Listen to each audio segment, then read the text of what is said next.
नीचे बैठी एक राजस्थान की तपती धरती, अरावली की पवित्र छाया और खुले आकाश के नीचे बैठी एक ऐसी देवी जिनका मंदिर न तो ईंटों से बना है न दरवाजों से बंद, क्योंकि जब मां प्रसन्न होती हैं तो वहां दिया नहीं जलाया जाता, वहां खुद अग्नि जन्म लेती है। यह कोई मंदिर नहीं, यह एक जीवित शक्तिपीठ है जहां मां ईडाना स्वयं अग्नि स्नान करती है और राख में भी उनकी ऊर्जा, उनकी चेतना, उनके आशीर्वाद जीवित रहते हैं। सदियों से यह स्थान न केवल श्रद्धा का बल्कि रहस्य और चमत्कारों का केंद्र रहा है, जहां पांडवों ने अज्ञातवास में शक्ति पाई और जहां राजा जयसिंह ने जयसमंद झील की नींव रखने से पहले सिर झुकाया। ये कोई साधारण देवी नहीं, ये वही शक्ति हैं जो न आरती मांगती हैं न भोग, सिर्फ मौन, अग्नि और समर्पण। यही हैं मां ईडाना, जागृत, स्वतंत्र, अग्निरूपा।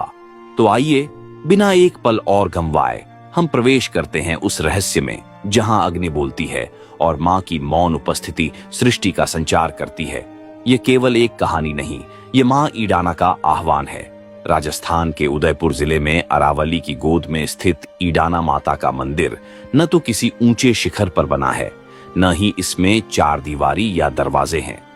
मां स्वयं खुले आकाश के नीचे विराजमान है, क्योंकि यह स्थान साधारण नहीं बल्कि एक अत्यंत रहस्यमयी शक्ति का केंद्र है, जहां देवी स्वयं अग्नि स्नान करती हैं।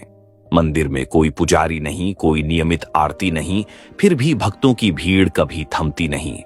इतिहास के गर्भ में झांके तो पता चलता है कि इस भूमि पर पांडवों ने अज्ञातवास के समय मां की आराधना की थी। ऐसी मान्यता है कि अर्जुन ने मां से शक्ति प्राप्त कर विराट युद्ध के लिए अपने भीतर ऊर्जा संचित की थी।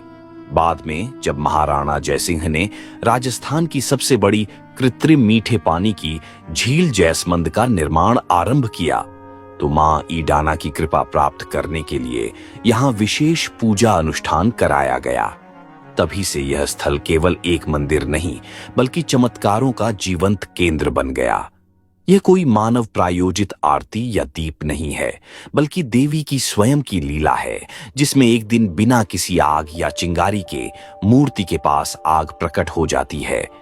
यह आग धीरे धीरे देवी के पास रखे भोग, फूल, चुनरियां और अन्य सारी वस्तुओं को जला देती है, परंतु आश्चर्यजनक रूप से देवी की पत्थर की मूर्ति और उसके नीचे बिछी वस्तुएं एक खरोंच तक नहीं खाती।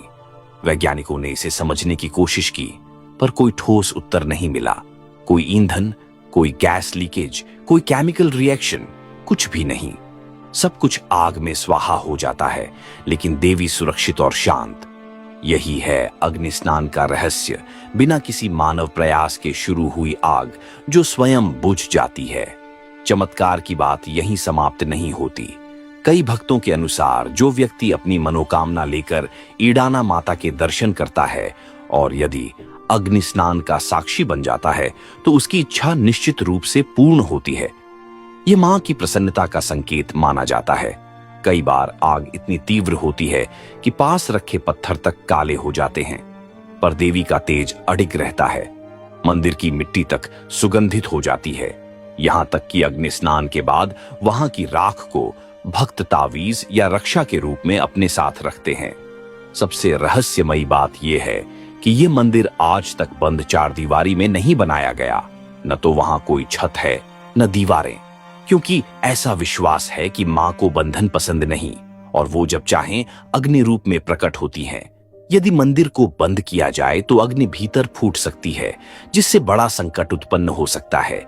इसलिए मां आज भी खुले आकाश के नीचे हर मौसम में, हर काल में विराजती है, अपने तेज, अपने चमत्कार और अपने अनोखे अग्नि स्नान के साथ। ईडाना माता केवल एक मूर्ति नहीं बल्कि चेतना की जीवित प्रतिमा मानी जाती है। अग्नि स्नान केवल दृश्य चमत्कार नहीं बल्कि उनके जागृत होने का प्रमाण है। ऐसा कहा जाता है कि जब मां प्रसन्न होती हैं तो अग्नि उनके तेज की अभिव्यक्ति बन जाती है, और जब कोई संकट आने वाला होता है तो आग के साथ साथ वायु भी गरजने लगती है, जैसे कोई चेतावनी दे रही हो। कई श्रद्धालुओं ने बताया कि अग्नि प्रज्वलन से पहले उन्हें घंटियों की ध्वनि, शंखनाद या सूक्ष्म ऊर्जा का कंपन महसूस हुआ। यह कोई भ्रम नहीं बल्कि वह ऊर्जा है जिसे केवल भक्त ही समझ सकते हैं। कुछ लोग बताते हैं कि अग्नि स्नान के समय मंदिर के पास खड़ा होना मुश्किल हो जाता है।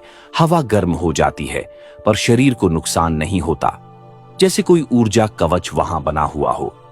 जो लोग नास्तिक भाव लेकर आए, उन्होंने कुछ महसूस नहीं किया, और जो भक्तिपूर्वक सिर झुकाकर आए, उन्हें मां की उपस्थिति का अद्भुत अनुभव हुआ। यही कारण है कि ईडाना माता का मंदिर भक्तों के लिए जीवित शक्तिपीठ कहलाता है।